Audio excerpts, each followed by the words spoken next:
কি রে, আমাদের দেখে ভয় পেয়ে গেলি নাকি? না না, ভয় পাবো কেন? তাহলে বল, এই টাকাগুলো কোথা থেকে ইনকাম করেছিস? এই টাকাগুলি মানে ব্যাঙ্গালোরে।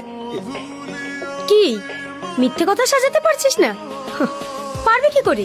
তোর হাতে যে টাকাগুলো আছে সেগুলো তো তুই নিজে ইনকাম করিসনি, এগুলো তুই ফ্রড করেছিস। হ্যাঁ ম্যাডাম, আপনি ঠিকই ধরেছেন, আমি মিথ্যে কথা বলবো না। কিন্তু বিশেষ করে ম্যাডাম, এই টাকাগুলো আমার খুব প্রয়োজন।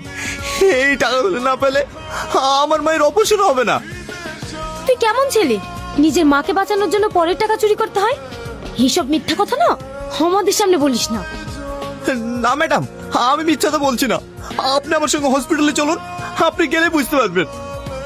ঠিক আছে, চ হসপিটালে, আমিও দেখি তুই কোন মায়ের চিকিৎসা করবি। বাবু, তোর সাথে পুলিশ কেনে? আমার ছেলে কি কোনো অন্যায় করেছে? না না আন্টি, আপনি কোনো চিন্তা করবেন না, আমি আপনার ছেলেকে ধরতে আসিনি, আমি আপনার ছেলের বন্ধু, তাই আপনাকে দেখতে এসেছি। এখন কেমন আছেন আন্টি? হ্যাঁ মা, ভালো আছি। বাবু, তুই অতগুলো টাকা জোগাড় করতে পেরেছি? কি হলো, চুপ থাকলি যে? হ্যাঁ আন্টি, আপনার ছেলের পাশে আমি আছি না, আমি দেবো অপারেশনের টাকা। তুমি একটু বাইরে এসো।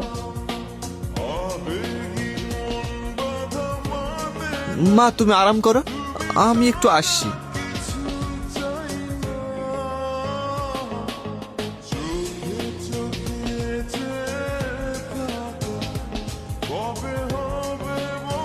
দেখো, আমরা আইনের রক্ষক, কিন্তু তুমি যেটা করেছো সেটা আইনের চোখে অন্যায়। বিশ্বাস করেন ম্যাডাম, এছাড়া আমার কোনো উপায় ছিল না। বুঝতে পারছি, তবুও এটা আইনের চোখে অন্যায়। তোমার মায়ের চিকিৎসার জন্য যত টাকা খরচা হবে আমি দেব। তাই বলছি, তুমি যার অ্যাকাউন্ট থেকে টাকাটা ফ্রড করেছো তাকে ফিরিয়ে দিও।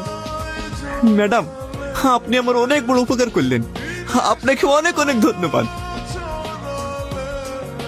আর হ্যাঁ, যদি কোনো টাকার প্রয়োজন হয় কোনো রকম লজ্জা না করে আমাকে বলবে।